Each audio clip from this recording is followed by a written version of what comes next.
Le label végétal local est un objectif innovant fixé aux équipes de la direction des espaces verts de la ville de Limoges. Créé en 2015, le label donne un cadre technique et scientifique à la démarche qui a pour fondement la préservation de la biodiversité, mais aussi la maîtrise des coûts.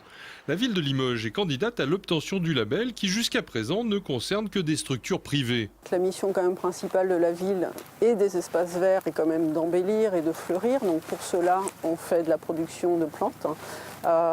Parallèlement, toutes les notions de développement durable sont quand même des facteurs qui évoluent de plus en plus. Donc une volonté de s'inscrire dans cette démarche-là et donc de produire en intra des plantes sauvages pour ensuite pouvoir les intégrer dans le fleurissement. C'est vrai qu'au niveau des pépinières, ça fait quand même plusieurs années que ce label a été mis en place.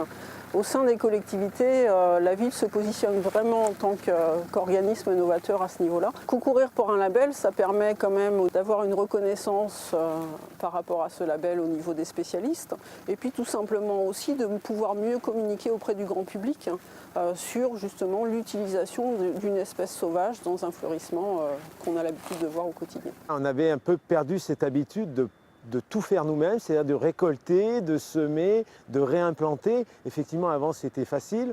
La production produisait les végétaux. Nous, on n'avait que la mise en place et la gestion derrière, alors que maintenant, on fait tout. C'est-à-dire, on récolte, on trie, on sème et on va réimplanter dans nos espaces verts. Effectivement, on ne pratiquait pas depuis des années l'ensemble de ces pratiques. La démarche est transversale au sein de la direction des espaces verts et mobilise l'ensemble de l'organisation et des métiers. L'ensemble des identités de la direction des espaces verts y participent, dont effectivement la gestion et maintenance, dont je fais partie évidemment avec les 3 autres chefs de subdivision.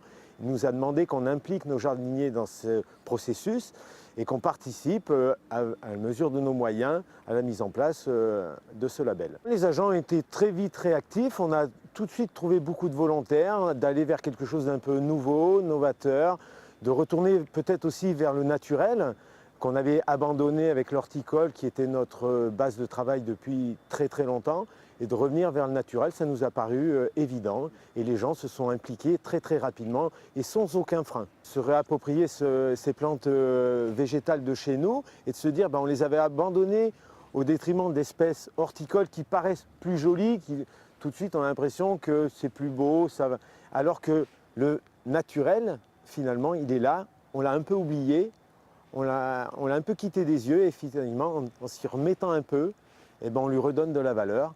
Et puis nous-mêmes, on se dit finalement, ce qui est à côté de nous est très beau. Pourquoi pas en profiter? C'est beaucoup plus simple. En privilégiant le 100% fait maison, la traçabilité de la cueillette à la plante en terre est facilitée. Il faut tenir la tige et avec le sécateur, on coupe, on récupère ce qu'on appelle l'ombelle.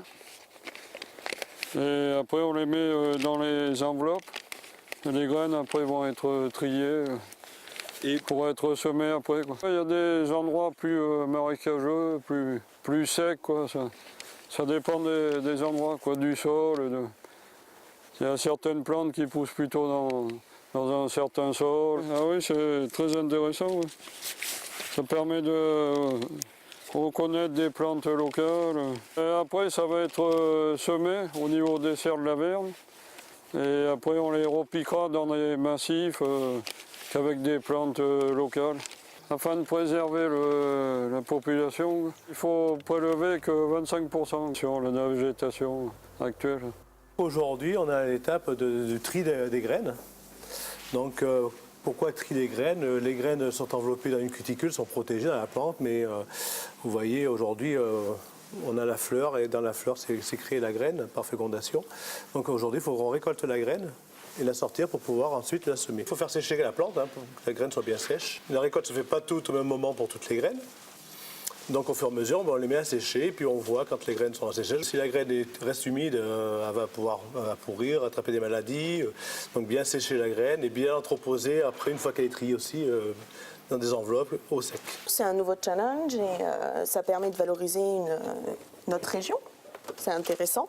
Ça change de toutes ces graines horticoles qu'on a l'habitude de travailler. Il y a un vrai aspect sur le botanique qui est très intéressant, qu'on n'étudie pas forcément. Donc c'est enrichissant personnellement aussi. On passe à l'étape du semis. Donc là, on a des fiches qui vont avec, qui nous permettent de savoir la variété, ainsi que le lieu de récolte, sur le plan du cadastre, l'environnement, si c'était sec, humide, et les personnes, bien sûr, qui ont fait la récolte. Puis c'est ce qui nous permettra d'adhérer au label végétal en plus de ça. L'objectif, c'est de fleurir en circuit court, et j'irai même plus loin, puisqu'en fait l'objectif, c'est certes de fleurir cette année, mais de reproduire aussi des semences pour relancer le cycle l'an prochain. C'est au printemps 2018 que le jury du label végétal local fera un premier passage à Limoges, presque un an après le lancement de l'opération.